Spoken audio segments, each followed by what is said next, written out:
We have continued during the pandemic also online. And this is one. Then we have, yes, as you have been told, we don't call these institutions as orphanage. We call them happy homes. So Yeah. all our orphanages are known as happy homes. We have separate for boys and girls. And there also should be having a couple of hundreds of them. Yeah, and then one more thing which we are having is that large number of unemployed people who are daily wage earners. They stand on the crossroads in almost every city in India, and they say that okay, hire us for the day. In the evening, give us maybe 500 rupees.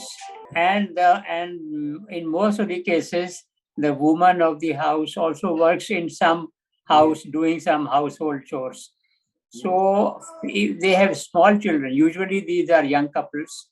So they are small children. There is nobody to take care of them. So we have established a series of daycare centers to take care of such children throughout the day. Yeah. The daycare has been such a huge issue here. Since the pandemic, so many people could not go to work because they had nobody to take care of the children. So and Zafar Bhai, say something about the Zakat Foundation. I think everybody here knows what is zakat. It's the one of the pillars of Islam, that you collect money from certain percentage of money and you donate it to people in need. So that's a very oversimplified definition, but anyway, so you've established this World Zakat Foundation. Say a little bit about that, please. Yeah, so it was. We are in the 25th year of silver jubilee year of the foundation, the Zakat Foundation of India. And vertically, you can divide the activities of the foundation into two categories. One is micro, the other is macro. So the micro works include these, which I have just now some of them mentioned to you, running the happy homes for the children and the daycare centers. We also take care of the poor widows. There is nobody in the house, only one widow, and there is no source of livelihood. So we provide whatever is required by them every month.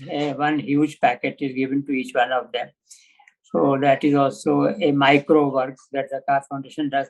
Poor girls have to get married, and the expenses which are to be incurred on the marriage, we take care of those. Then needy students, scholarships, wherever they are studying, if they are needy, take care of them. We have a project of feed the hungry, and wherever anybody is hungry and we get to know, and we make arrangements for that. Then we run Mercy Home free clinics across India. For those who are needy, we provide them medicine also, and clinical consultation and medicine. If there is some serious matter, then we refer to hospitals, and where we have entered into agreements with the hospitals, we pay the bills for that. Otherwise, they don't charge many a time, etc. So these are, I would say, and there are many more like this. So these are micro works which we have been doing. Among the micro, we call them micro because some human beings get to benefit for some time. But we also do some macro works, MACRO. So macro, by that we mean that we establish institutions through which we do such works where the deprived sections of society get to benefit for decades, maybe century also. So we make basic changes in that. Like there is one facility which we are running, is that the government at the center and in the states, they have quite a few welfare schemes for the people. So making a welfare scheme is one thing, and people taking advantage of that, making it user friendly, that is another thing. So there is usually a gap between the two. So we do research and find out what are the bottlenecks in the implementation of different schemes, welfare schemes of the government. We take up the matter with the officers concerned there and get the bottlenecks removed. Secondly, that we take we translate these into local languages, the schemes, and if there is any form, if there is any application which has to be made, and for that there is no format which is provided by the government, we provide the format for that, and we reach out through the media to the needy people. And so in that way, like there was one scheme some time ago in which uh, teachers had to apply. When we inquired under Right to Information Act from the Ministry of Education, what is the total number of beneficiaries of this scheme so far? So it was hardly any. I mean, and nothing to be mentioned. So which means that the scheme was not running properly. We got to know, see, they said 42% applied to us, and we entertained all of them, and all of them got benefit. So such a huge country, 42% getting benefit from the central scheme. So what we did was that we translated that into local languages. We provided formats from our side, and we put it on our website. Their scheme in translated versions with facilitatory mechanism, we put it on our website, and we gave advertisements in the vernacular language newspapers and through word of mouth, social media also. So much so that after about 3 or 4 months, the secretary of the secretary to the government of India, who is the highest officer of that ministry, he reached out to us and he said, please, for God's sake, remove from your website this reference, because we have been flooded with tens of thousands of applications and we are not able to handle that. Oh, my. Yeah. So that kind of work. Otherwise, helping out needy people who are needy but academically brightest. We select the academically brightest and we empower them through proper arrangements by getting them admitted into professional institutions so that they can prepare well for the competitive examination and through conducted by the Union Public Service Commission of the Government of India. And once selected, they are posted in various very high positions like police chiefs, administrative district headquarter office, in office in charge, district magistrate, which is known there, etc. And then principal secretaries, and the first secretary, second secretaries in various missions abroad, etc., etc. So that is a kind of empowerment. So talent is there, but because they don't have wherewithal and proper guidance for competing with the best out of the rest. So that's the gap we try to fill in that regard. So like that, we also run one institution which institution is for imams. Imams means those who lead the prayers in the mosque. So on every Friday there is a sermon. So we educate the imams also that what to speak on Friday and what not to speak. So how it's going to mesh with the faith and how it is going to mesh with the worldly requirements of the people, etc., etc. I have just given you some idea. Otherwise, we have about 40 projects which are running, and they are on the website listed in alphabetical order. My goodness. We should kidnap him and keep him here. I mean, our 25 imams also need some education. You know? So unbelievable. It's hard to summarize what he does, but you get some idea. There is one more thing maybe you will be interested in knowing, that there is a concept of charity in Islam, which is known as waqf, W-A-Q-F, waqf. Waqf means that you are the owner of a property Either you have got it from your forefathers or you have bought it by yourself. But you declare through proper formalities to be completed under the given law that now from now onwards, this property belongs, the ownership belongs to God, and it cannot be alienated. It cannot be sold or in any other manner it can change the ownership. But the usufruct, the economic benefit which comes out of this property, that will be used for helping out the poor and needy. That is known as waqf. So in India, it's a huge thing. And this about more than 500,000 waqf properties in India, which have been declared so by the Muslims in earlier years. Currently, hardly any, but then during the last maybe 200 years ago, 300 years ago, etc. Huge properties. There are maybe 500,000 acres of land also, which is there. So there are many properties out of these. Many of them, there are very good, best scenarios possible. Institutions like educational institutions, school colleges, medical colleges, and even orphanages and many facilities for people are running. But then that these are few and far between. So a majority of the waqf properties which have been so dedicated, they are under either adverse possession and they have been encroached upon illegally by somebody, or in some manner or the other, economic benefit is not coming out of this, which is the basic purpose of these properties.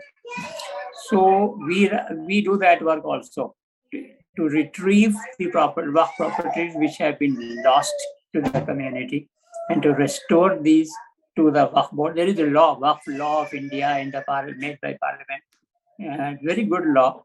We also try to find out what are the loopholes in the law and get them plugged by amendments through the Parliament, etc. One reason that I was really keen that Dr. Mahmood talk to us is to show you something. You know, there's a lot of conversation about on galvanizing the Muslim community to do all these much needed works, you know, schools in the poorest area, daycare centers, orphanages, thousands of other projects. He's described some of them. And this other very interesting point that he's sharing with us is that they look at the existing schemes that exist on paper for the needy, you know, but it's not being implemented. So that they then, you know, sort of take them over. He said in one case they put it on their website, but you know, they plug the holes in them, and so they make those schemes work. And I think it's just fascinating to see how one individual with a vision has been able to do so much. And I mean, of course, his wife is a wonderful person, very much like him. But it's, you know, it's very impressive. You have to actually see it to believe it. The magnitude of the work that these two human beings have been able to accomplish. And you see him here, he is extremely modest. He is not taking credit for anything he's done. He's always talking about, we did this. He's never said, I haven't heard him say the word I. But it's just absolutely, you know, he's an example, shining example of philanthropy and goodness that we can see. And we are very, very thrilled to have you here, Zafar Bhai. And we let you speak, but I just want to make you aware that Jim Tompkins is here and Ellen Crutcher is here. These are two people you met in Delhi. Excellent. So they are here. I'm very happy to see some other people I invited to. I hope they will join us. But you know, you have two of them here, and I am sure they will want to talk to you at some point. And I hope that the rest of the people also I'll soon be meeting in Delhi. Yes. Oh, yes, of course. Yeah, that's our ulterior motive. You know, actually, we wanted you to invite all of us to Delhi Yes, why not? So absolutely, you got it. So Dennis, back to you. You can start your program now. I mean, but program meaning, shall we? I think that my job was to introduce him. I think he has been introduced extremely well. So I think we'll just kind of proceed with. We'll turn it over to Dr. Mahmood. Yeah, correct. Okay, so I'll take switch over to my presentation. Just bear with me for a begin in the name of God, most gracious, most merciful, master of the day of judgment. All praise belongs to him, and all of us have to return to him. The topic of our discussion today is the preserved tablet. I bring to you, ladies and gentlemen, greetings from India to all of you, to the whole of USA and to the world. And I am particularly grateful to the Salam Network, Professor Rifat Hassan, Mr. Danish Neyman, and all the other esteemed colleagues who are present here. Let us have a perspective in which we are going to talk today. As a foreword, let us quickly walk ourselves through man's faith trajectory so far. Adam's Travelogue. It is an Urdu poem by poet of the East, Dr. Sir Muhammad Iqbal. The original title is Sarguzasht-e Adam, which has been translated as Adam's Travelogue. So here in this poem, man is speaking in retrospect, and he is speaking in first person. As per belief, before the human world came into physical existence, on the pattern of the angels, all the billions of human souls that were going to come in the world had already been created by God. That before the world, physical world came into being, before the first man was created, first human being was created, even before that, it's believed that all the billions of souls of humanity, not the physical bodies, but the souls, had already been created, and they were existing just like the angels have been existing on the same pattern.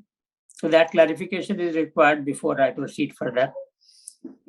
The first covenant, what we call here, and the first covenant is that these souls, which I mentioned to you just now, had jointly promised to God before the world came into being.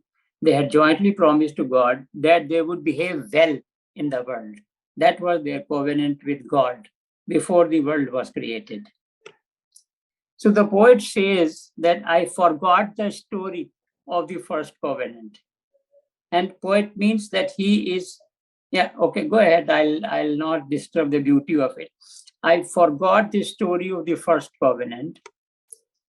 In the garden of heaven, when I drank the cup of awareness, I felt uneasy.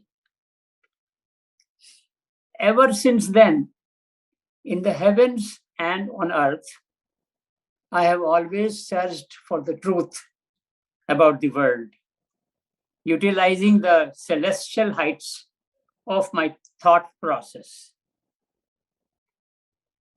However, such was my fickle temperament that in no place under the sky could I settle for good.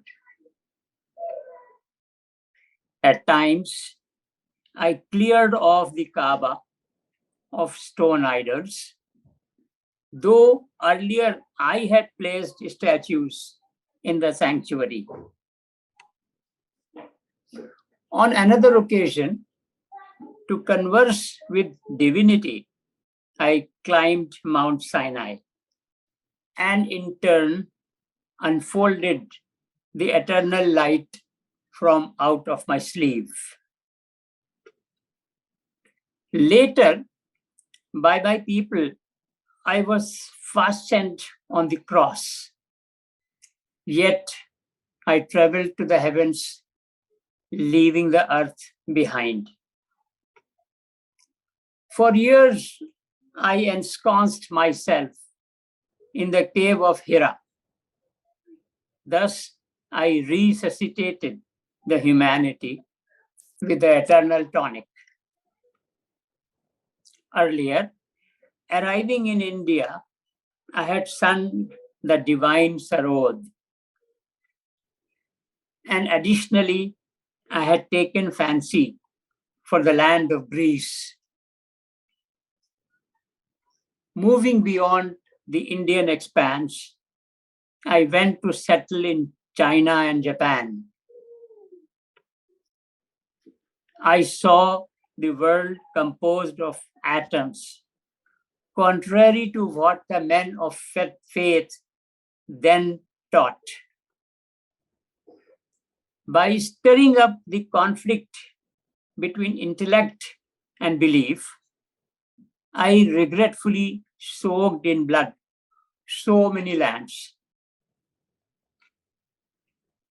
When still I failed to probe the reality of these stars, I spent nights on end engrossed in thoughts.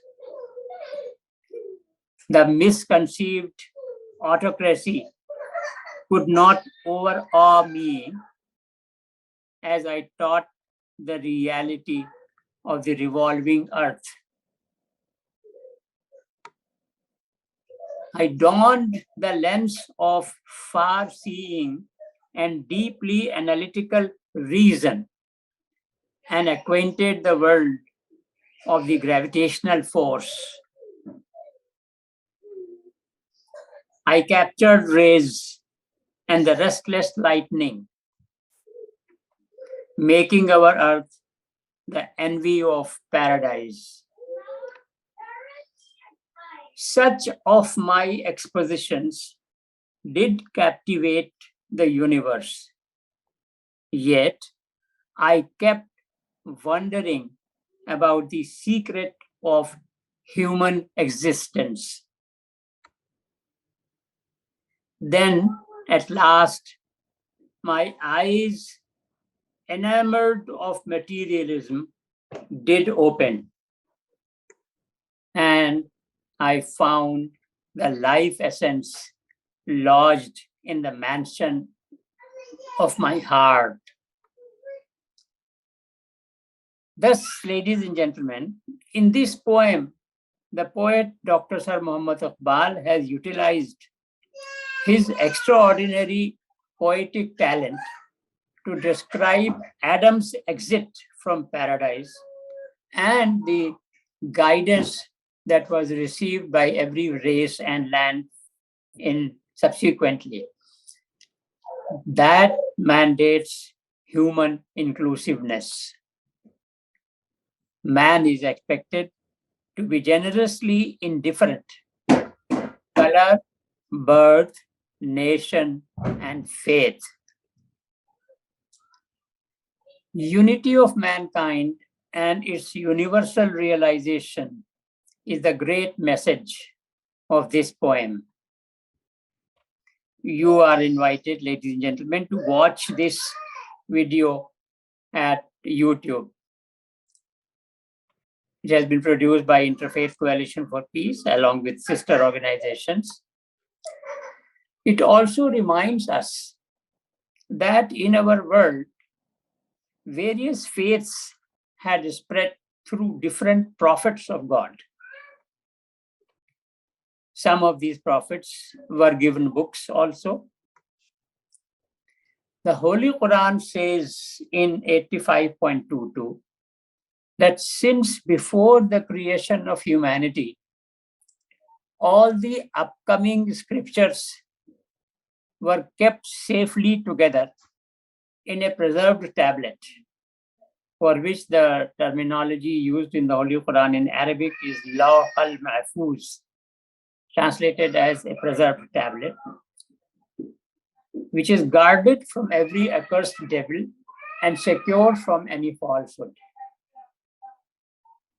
There is a concept of the night of power, which is one of the odd nights of the last 10 days of the month of Ramadan. So it is one of the last few nights there. And the Quran says that therein, in that night, is decreed every matter of ordainment. And for the next 1 year, the fates are decided. That's what is mentioned there. That's what at least is understood. So the concept is that before the world came into being, God had sent down his comprehensive message in nascent form from his preserved tablet, which is translated from the Quran, where it is mentioned as Lawh al-Mahfuz, the preserved tablet. It was brought down to the worldly sky during that particular night. That is the connectivity. Just an academic interest.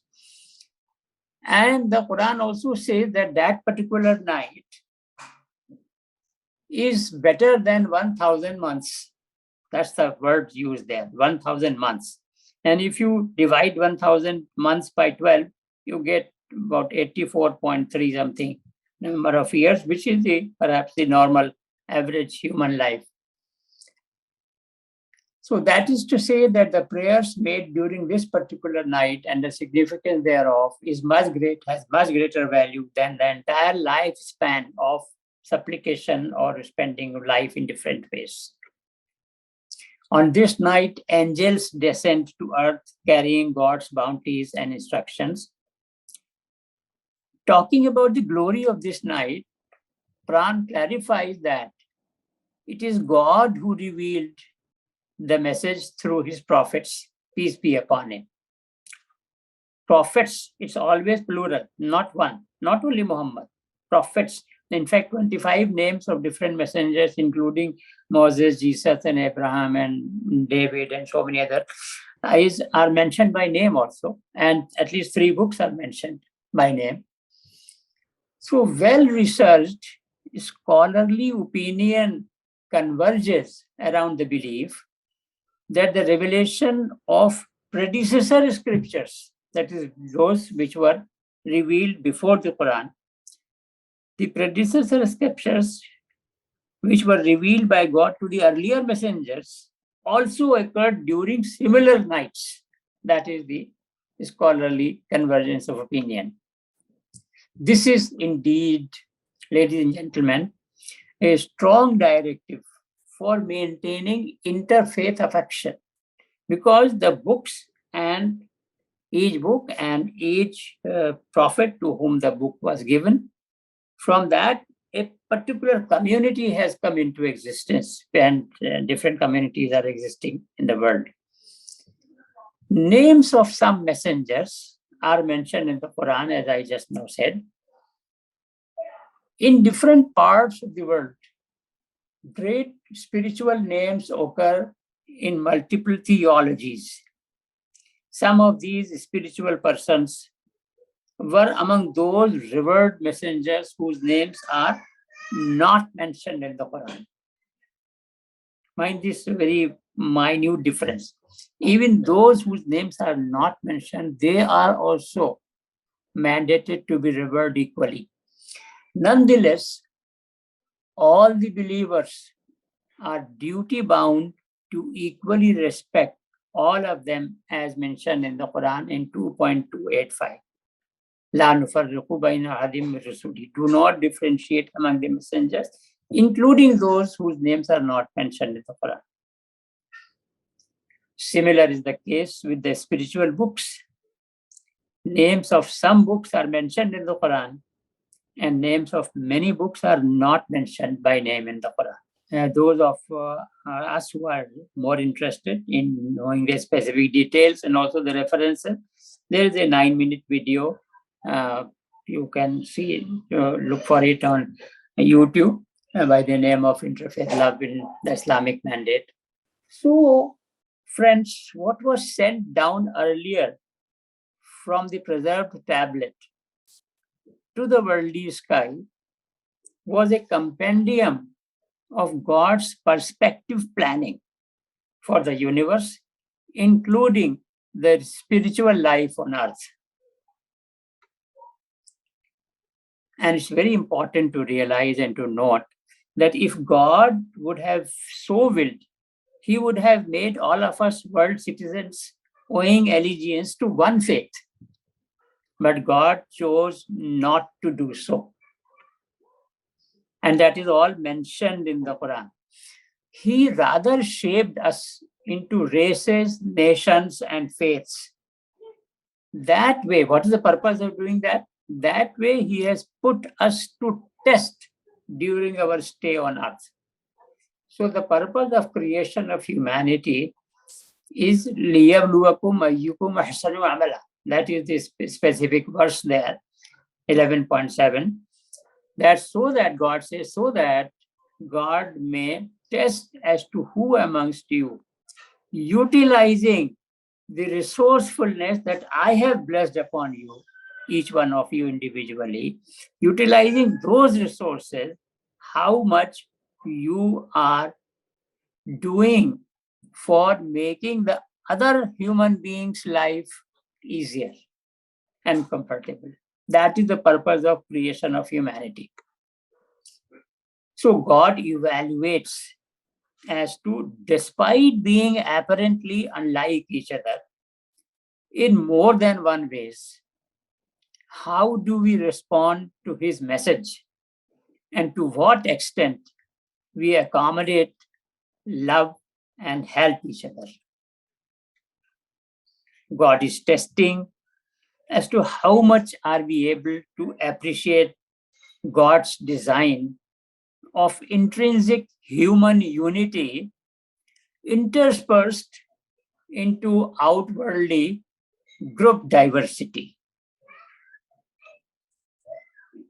So let us recapitulate that God has networked the humanity in the form of communities led by different prophets, many of whom were given scriptures in their respective languages. That is also clarified in the Quran, that each prophet, each messenger who was given a scripture was in the language of the messenger and his community. As I just now mentioned to you, God says in 2.285, La nufarriqu baina ahadin min rusuli, do not differentiate among the messengers of God. Let us also realize that an Indian Swami Vivekananda, at the first Parliament of World Religions in 1893, that was 127 years ago, he said in Chicago, in the first Parliament of World Religions, that as the different streams having their sources in different places all mingle their water in the sea, so, O Lord, the different paths which men take through different tendencies, various though they appear, all lead to thee. So the prophets spread to the mankind God's word revealed through them. This is equally reflected in the philosophy of many other spiritual books, like the Holy Vedas of Hinduism, which says, Ekam Sat Viprah Bahuda, meaning thereby there is only one truth, wise men tell it differently. Many other spiritually enlightened personalities of the world have also been similarly spreading high virtue. Ladies and gentlemen, Quran begins with describing God as Rabbil Alameen, creator and sustainer of the worlds, and ends with God's description as Rabbin Nas, creator and sustainer of all the human beings. They have not said, God has not used Rabbil Muslimin or Rabbin Muslimin. No, Rabbil Alameen and Rabbil Nas, of the worlds and of the entire humanity. That way, addressing all the humanity and indeed the entire creation. That is Islam's powerful mandate for maintaining interfaith love and affection. Also, friends, this squarely translates into the Constitution of India, which enshrines in Article 51AE that every citizen is bound by the fundamental duty to promote harmony and the spirit of common brotherhood amongst all the people of India, transcending religious diversities. In the same spirit, friends, Pope Francis said that one's self-enrichment lies in opening one's doors to others with the goal of human good. He emphasized that in both Arabic and Hebrew languages, the word rahm, R-A-H-M, or compassion or mercy is derived from the three-letter root R-H-M that also means the mother's womb, where the infant develops and from there it enters the world. So, peace in the world begins from Rahm, meaning both womb and kindness. Thus, mercy and compassion are among the foremost attributes of God, and He expects these to be imbibed by human beings.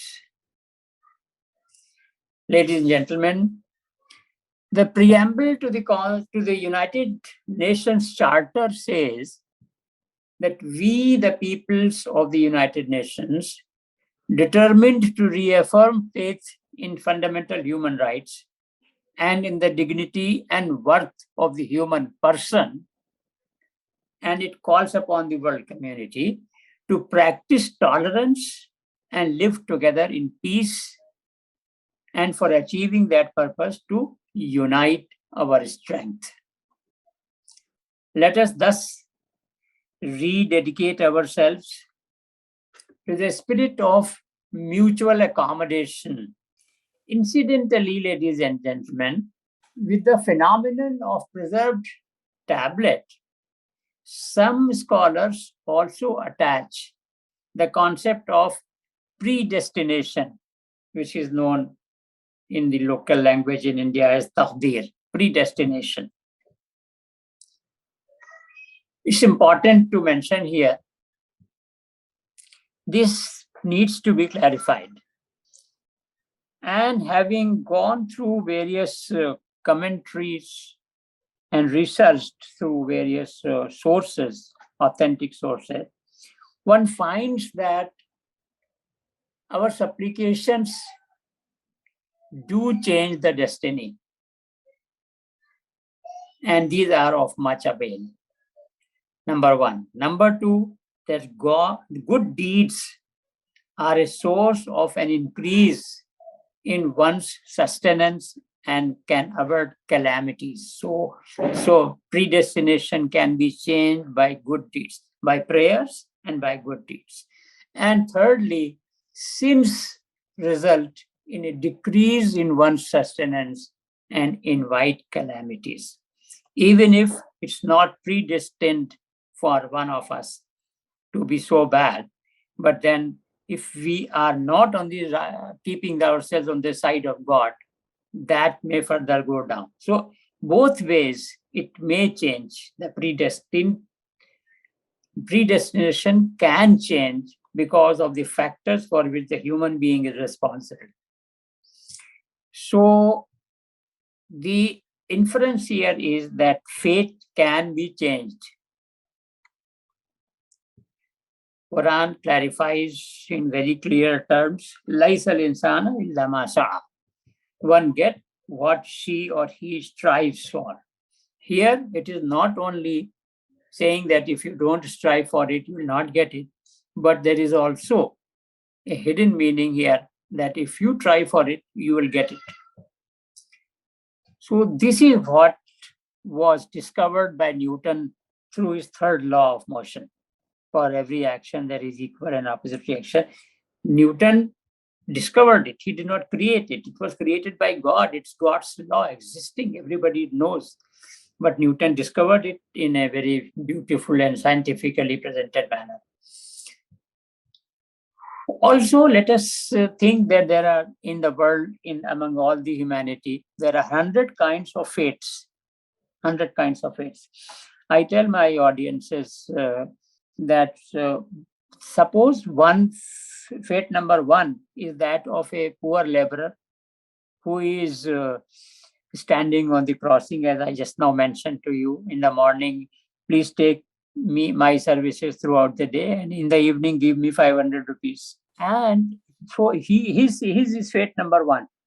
And maybe fate number 100 is of Bill Gates. So between these 1 to 100, let us think that each one of us present today and participating in this conversation, suppose we stand somewhere on 31. So by taking myself to a higher level of doing good deeds for the pleasure of my Creator, I can improve my 31st position in this hierarchy to 32nd, 33, 34, 35, 40, 70, 80, 100, even beyond 100, etc. That is what is God's design. So that clarification is needed here. So friends, let us seek mutual help and friendship and stand firm in constancy and patient perseverance. But we should also mind, and each one of us, I'm sure, would agree with this, that the first requirement for peace is justice. Justice gives rise to reconciliation. Reconciliation gives rise to harmony, and harmony gives rise to peace. So we should not put the cart before the horse. If we do that, maybe despite our good intentions, it may not work.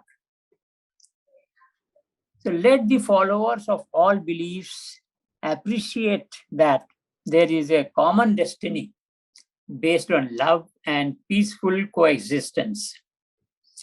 Let us jointly appeal also to the followers of all religions and faiths to work together for strengthening tolerance and mutual respect, thus enhancing human dignity and joining the chorus in praise of God.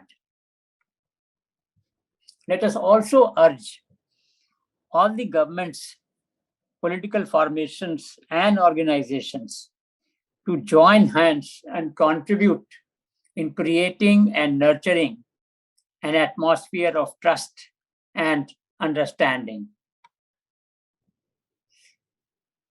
At Interfaith Coalition for Peace in India, which we established about 16 years ago, at all levels, the numerically major faiths of India, Hinduism, Islam, Christianity, and Sikhism, are equally represented.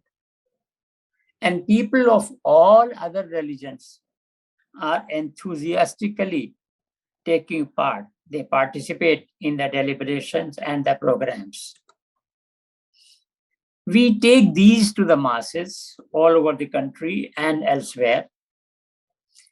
We have local resource groups in 24 Indian states, in South Asian region, and in other countries. Our academic projects currently include 2 books, one for primary level children and another for glossary of religious terminology. Just the purpose is so that the child and the reader gets inspired for interfaith love and affection. We cordially invite you, ladies and gentlemen, the learned scholars in this group, here to academically contribute to these projects. We at Interfaith Coalition for Peace in India, we sponsor interfaith youth gatherings of several days at one go in some place or the other. We organize interfaith women's journeys, equal number of women representing each faith, traveling together from state to state, district to district, staying there for a couple of days in every place, meeting the local people, etc. Our teams visit areas of possible conflict and try to preempt and diffuse the situation. We organize group discussions on topics of common interest like fasting, light, environmental protection, etc. We also participate in praxis like projects for empowerment of the deprived. Ladies and gentlemen, I have also to mention to you, with your permission, that among the publications which we have been coming up with is a coffee table book. You can read online also, otherwise you'll be happy to send to by post a hard copy also, each one of you, where the Taj Mahal's spiritual message has been described. In fact, usually the world thinks that Taj Mahal is a source of beauty, and Taj Mahal also reminds of human love between two individuals. But what usually people are not aware, that Taj Mahal is also a source of giving out to the world the spiritual message of togetherness, of mutual love and affection through what is inscribed on its walls all around and its beautiful arches. So that has been explained in this coffee table book. Successful human existence, ladies and gentlemen, successful human existence is all about keeping the soul above the body. We are aware that our individual existence consists of two portions. One is the physical body, the other is the soul. So far as we are able to elevate the soul at a higher level as compared to the body, we are successful individual, irrespective of what faith we subscribe to. So this Allama Iqbal, the poet of the East, he says in Persian language here, and I'm translating it for you, what is religion? It is rising, and he answers, it is rising above the level of dust. And you know, Iqbal uses the word dust for physical body of the human being. He uses the word dust. So it is rising above the level of the dust, so that the soul purged of matter becomes self-conscious. He very much emphasizes that each human being is blessed with so much capacity to do good in the world for himself, for herself, for the family, for the extended family, for the society, for the neighborhood, and for the nations.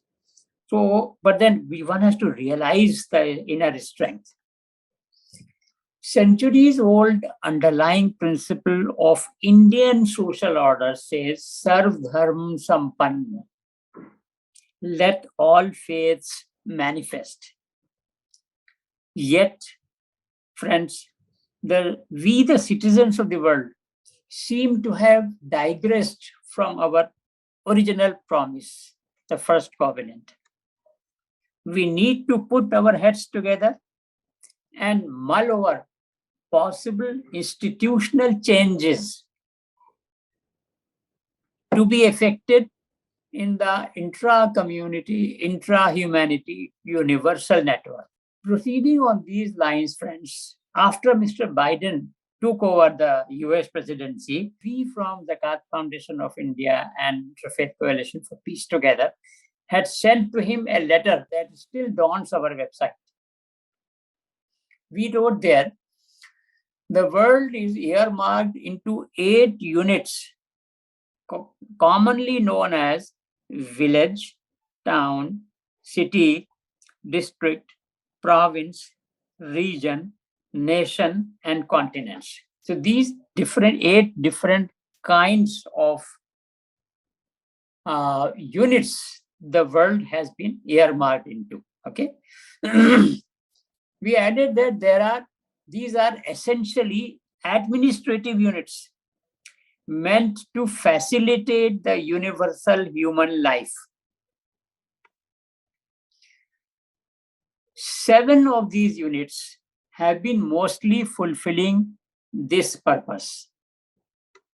However, many nations of the world seem to have deflected from such selfless role of being a mechanism for humanity's benefaction. Under Mr. Biden's co-stewardship of the world, one wishes that the world's thought process undergoes a paradigm shift. Let the national interest, quote unquote, the national interest, let it be defined, maybe redefined in such a way that it upholds and sustains the basic human interest. There should be no clash between national interest and human interest. Let us reminisce, ladies and gentlemen, that the humanity was created out of one couple. At any given point of time, the geographical boundaries should not be an impediment in the way of human development and progress. That way, the humanity would reaffirm its faith and enshrined in the preamble of the UN Charter, and I quote, in the dignity and worth of the human person. With this object in view, we requested Mr. Biden to utilize his tenure in White House to take the Committee of Nations into a higher orbit of human dignity.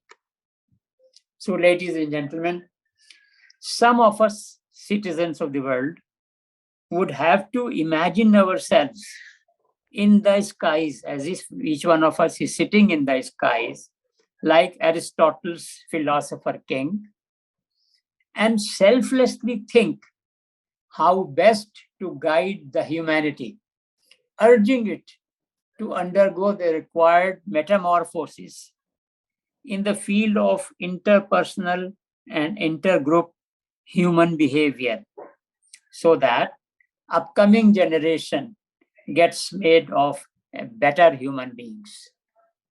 And thus, we would be able to fruitfully contribute towards fulfilling our first covenant by cherishing and nurturing the common thread permeating across the various prophetic communities as envisaged in the preserved tablet. The Quran says, Inna Allah ya'muru bil adli wal ihsan. Incidentally, this is included in every Friday sermon, but hardly anybody understands because its meanings are not explained by the Imam. It's such a beautiful thing. God says, enjoin adl and ihsan. Adl is justice, enjoin justice. I said just now to you that justice is the minimum God expects. But God will be happier if we take it to the higher orbit of compassion. We do not limit it to justice. We take it to higher orbit of compassion, that is ihsan. So minimum expectation from humanity is justice, but one who decides to go to the higher orbit of ihsan or compassion and is extra helpful to the fellow human being becomes the blue-eyed boy of the divinity. For carrying such message forward, this valuable platform provided by Mr. Dennis Neyman and ably steered by its eminent and devoted functionary, Professor Rifat Hassan of the Salam Network, will surely stand in good stead. Let's light our candles together. Thank you very much. I am indebted to all of you. Okay.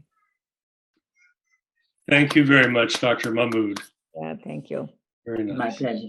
Let me just make a short remark here that the essence of what you are saying, that there's one universal message for all humanity revealed through different sources, uh, is basically the vision that we have in this group. We are very much aware of the fact that um, despite the universality and unity of the message, we live in a very divided world, and a very divided city. Louisville is the city of Muhammad Ali, who was probably the most well-known Muslim in this country, but also a universal peacemaker. But we have a lot of divisions in this country. And so what we have been doing in the past 5 years is to work through our educational network and try to build a knowledge-based culture. As you know, I'm sure you travel the world, that Islamophobia is everywhere, and it's a great obstacle in the way of unity and dignity of human beings. So we have been trying, especially in this particular setting that you are addressing today, which has a very long name, book, movie club, interfaith study group, and so on, whatever you think it is we have done a lot of work on trying to understand Islam, reading books, watching movies, having eminent presenters like yourself talk to us. And from each of them, we have gotten a different perspective, but a inspiring perspective. And I think that, what we are hearing from you again is a unique message. And you are not only giving this message to us, you have lived this message. You have actually done all these things on the ground. So that makes your message far more authentic and far more powerful. We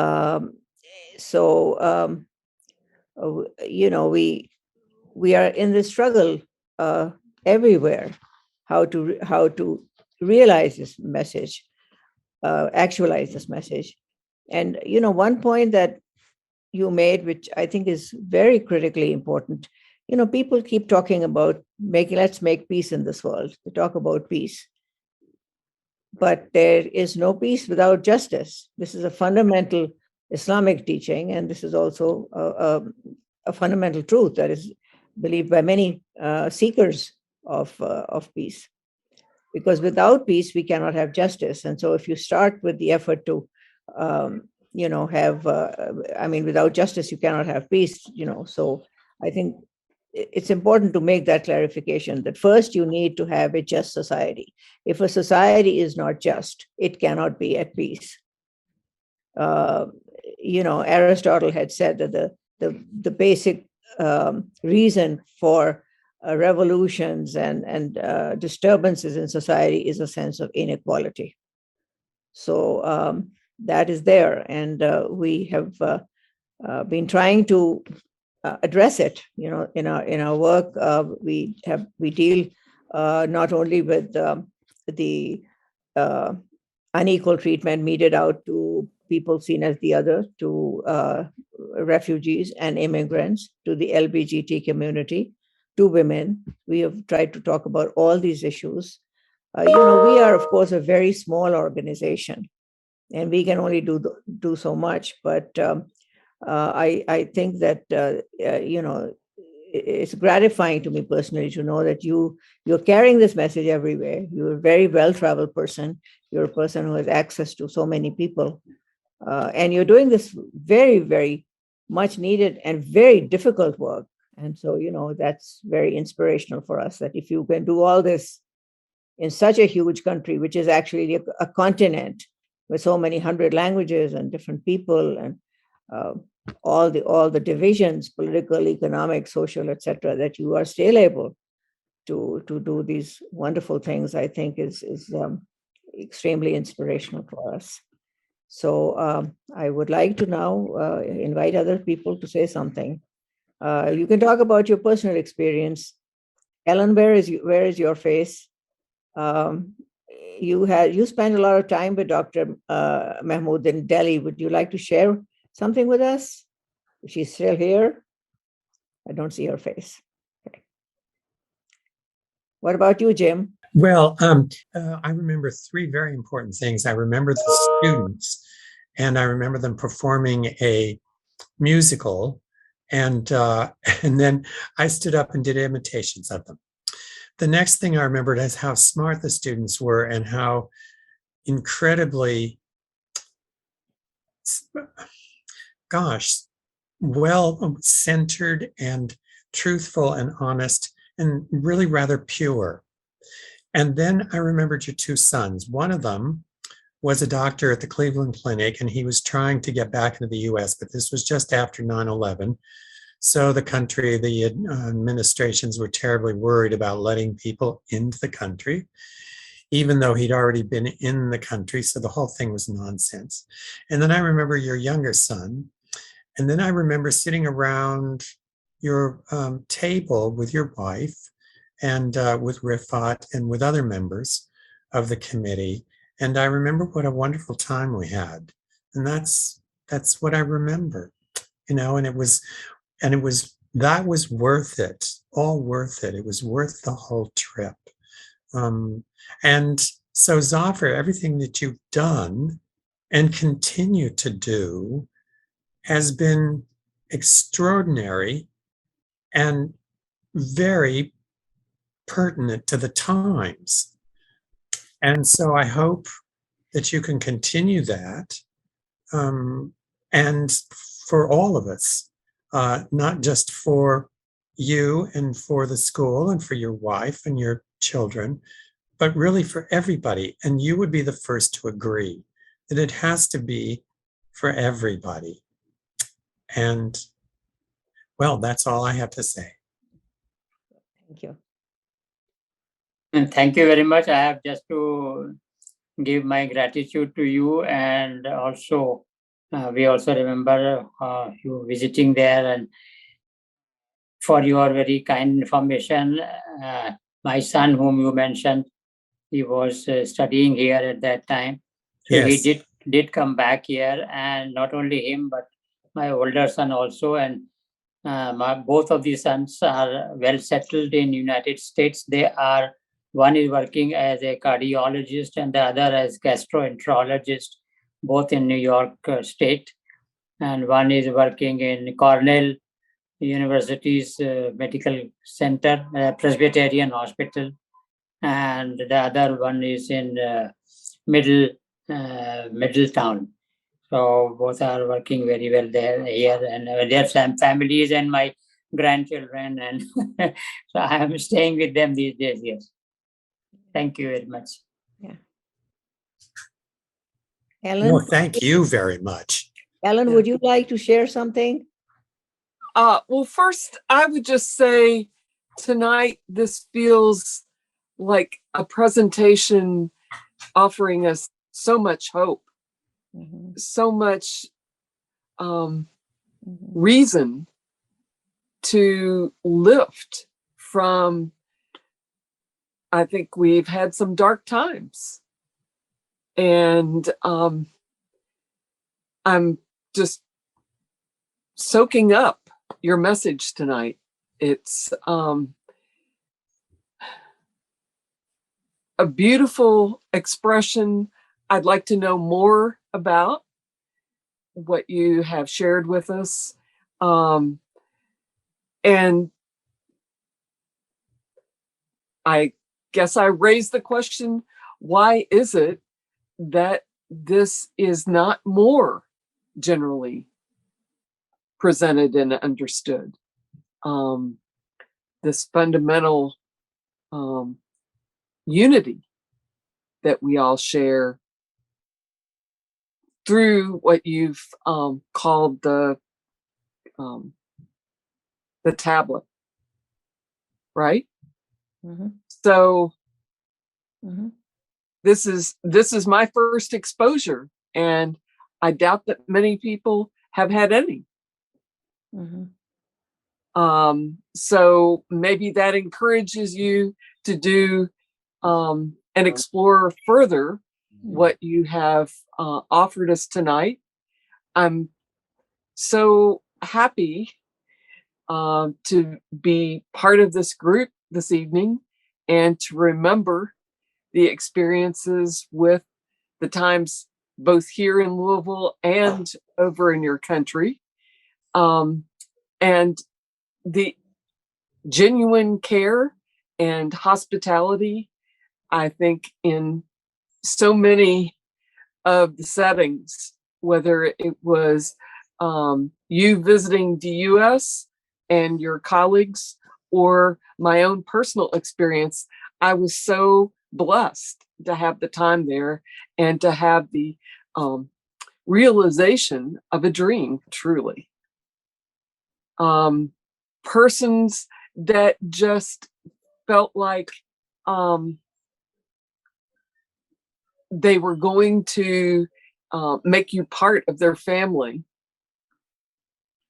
And it was, I think, because the network that you and your colleagues and Rifat and the undertaking of what those years were about.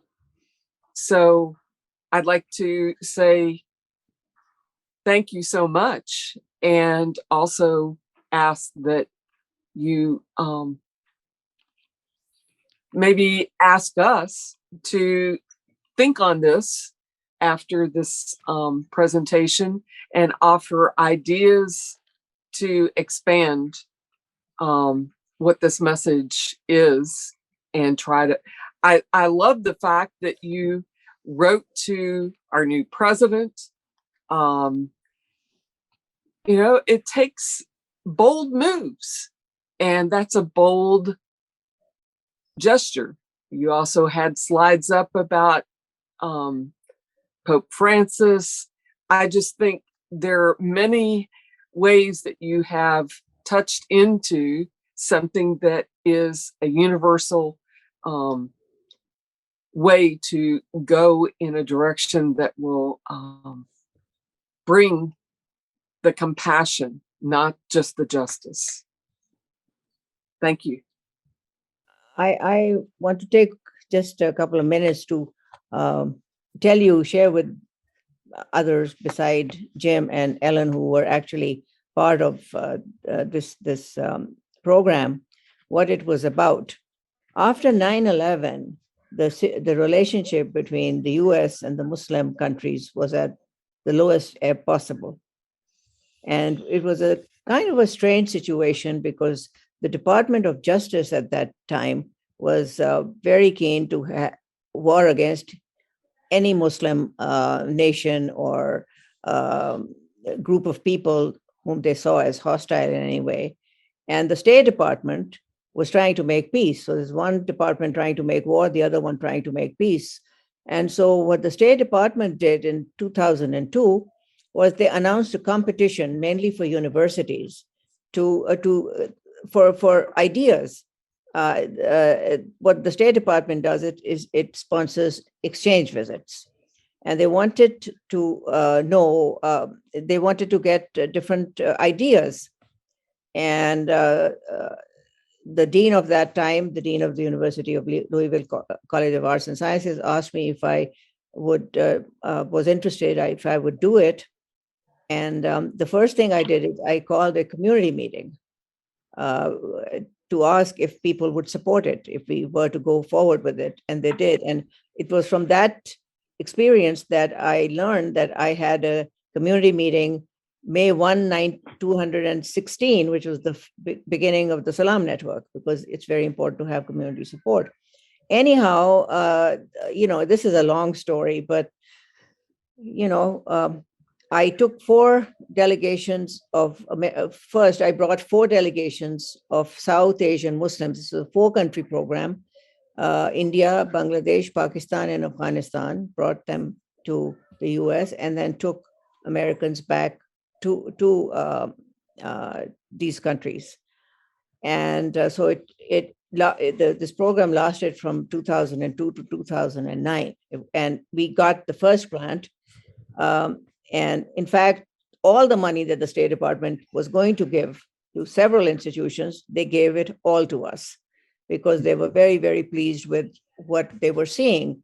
And the outcome of these 8 years of going and coming and making very, very deep roots and contacts was they were very, very impressed with it. And they said, I got a letter at the end of it saying that this program is the model for any future program involving Muslims. However, the government changed, the grant ended, and all that progress that we had made, in a sense, the whole process came to a standstill.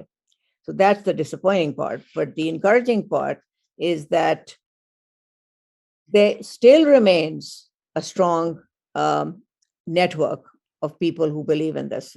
You were just seeing a few people, Jim and Ellen. There were many more who couldn't come tonight, and they're seeing Dr. Mahmood after many years, but the connection, the bond is still there. And so I think one lesson, picking up on what you said, Ellen, is that maybe we should try to reassemble as many of our dialogue partners in these countries as we can. And now, thanks to Zoom, I mean, this has been one of the great blessings of the whole dark era, is that we can maybe start communicating again, because we actually covered a lot of ground in those years. You know that. And everybody who was in these programs was transformed by them. I mean, that's not a small thing. So I think let's think about it. You want to go forward, and he wants to, and he's a living legend for us in so many ways that we can, I think, try to go back and reclaim what we built once. So I'm starting to feel very emotional, remembering all the things that we did, and it was a very tough time. It was a very difficult time to be building bridges. And I remember when I was looking for Muslims in India. I had the hardest time in India, of all these countries. I interviewed 21 people. And I was going from place to place to place. I was extremely stupid because I didn't realize how difficult Delhi traffic was. And that, it took forever to go from one place to the other. But I had hired a taxi and I was going all day long. And the last meeting that I had on that day was at this university called Hamdard University, which is largely Islamic, not entirely, but Islam. And I was exhausted by that time. And I met this group of professors there, and they were extremely hostile to me. And they said, "Oh, okay, so why are you here? You're a Muslim. You shouldn't be doing that. Look at what these Americans are doing to Muslims. And, why should we trust you? You're just looking for token people who can make nice statements." And so they were lashing out at me. And I took it for a while, and then I thought that I need to respond to it. And I said, okay, so you think I have an ulterior motive in coming here to enlist your support because I'm really trying to advance American interests. That's what you're telling me. But I said, well, look at this. You are always complaining, Muslims in all these countries, always complaining.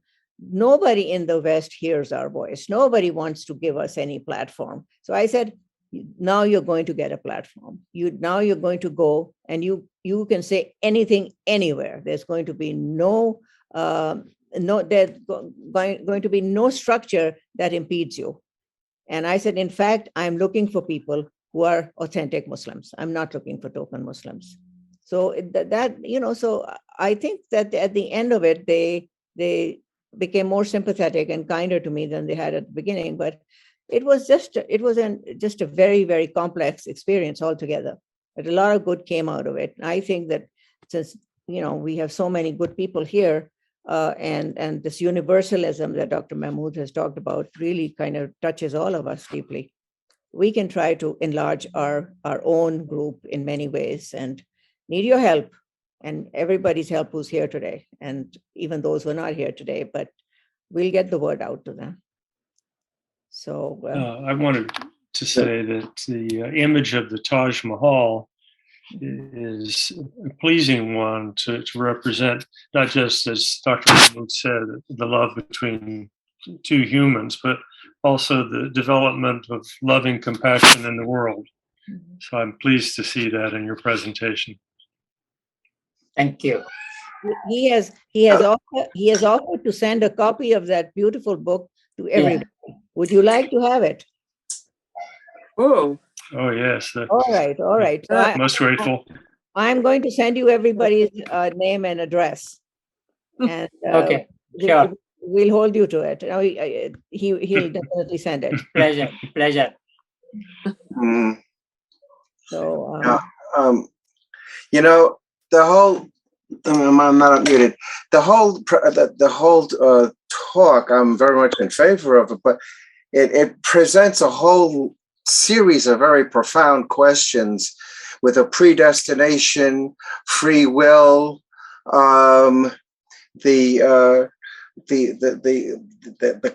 conflicts which are spreading out through every continent almost. You know, you have the persecutions in China and Myanmar and Russia, and even in Kenya and all of these things that they seem to be the clash. If I go back into the whole thing of the mysticism of the children of the light and the children of the dark, it seems like I don't know. It's just kind of an overwhelming type of contrast that we're living in, you know. And really some of the basic rejection of everything that was presented today because of economic or nationalistic types of interests, which are struggling to really suppress all of this message, you know. And it's very frustrating. I don't know. I get, you know. Because people are even from the recent things of the Quran, you find out, well, there are people that can reject this. The chapter that he called 85, 21 to 22. It's a question of. That whole chapter is a question of resurrection and determination, and the people are free to accept or reject the good actions and good motives, and that's the kind of the world that we live in, one of extreme conflict. So I don't know. It's so difficult to get a resolution of those things. And I mean, even in our own country, it's never been so much separated, you know, between desire to be involved with those who are needy and those who are saying that, well, no, we shouldn't be involved there at all. And it's becoming very oppositional in terms of the basic philosophy of living and the purpose of living. Dr. Joseph Brennan is our scholar in residence. He's a theologian and a philosopher, and he always makes life more complicated. That's the nature of philosophy. But I have to tell you, Zafar Bhai, that he has become a profound scholar of Islam in the last 5 years. You'd be surprised to know how much he's learned. And anyhow, I think it is because of all the things that you pointed out, Joe, that we need to hear a different voice and the message. It's not about resolution of conflict. It's about transcending the conflict, about just getting to another plane where you can see the primary values of life. And so the conflicts are still going to be there, but anyway, before we go, I want to. If you don't mind, let me chip in here.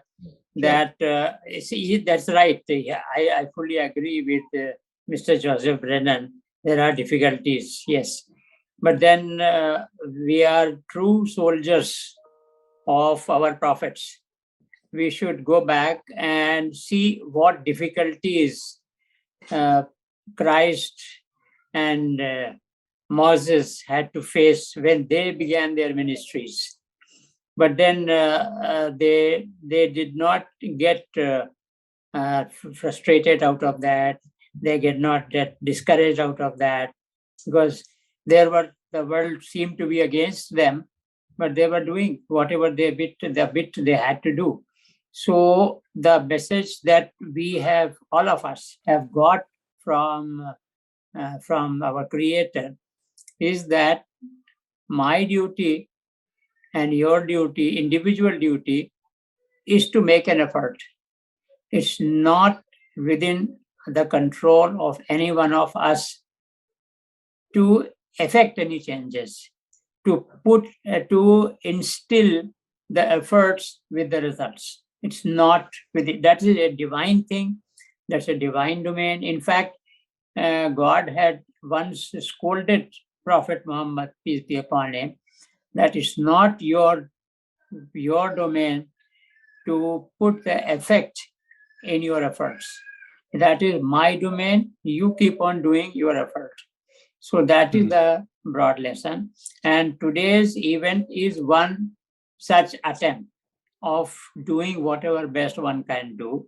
Like that, there should be more and more efforts. So one more thing which very, very important here is that after the soul is separated from the body, there is only individual accountability. There is no collective accountability. I will not be able to say that because Mr. Brennan did not do this, so therefore I could not do this.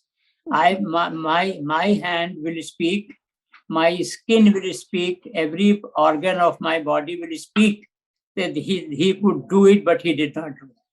So there is individual accountability. There is no collective accountability. So each one of has to prepare for that time also. So if we keep these two particular aspects of our life in mind, so let's keep on making effort. And there is a couplet in Urdu which translates like this, that I am just crushing repeatedly my heel. Okay, I'll explain it to you. First, I'm saying word by word. I am just repeatedly, continuously hitting my heel on the ground. Maybe a stream comes out. So that is, you can imagine that is coming from the prophetic tradition. The child was hitting the heel on the ground, and God decided that the stream should come out of that. So we have to hit our heel, and creating the stream is divine.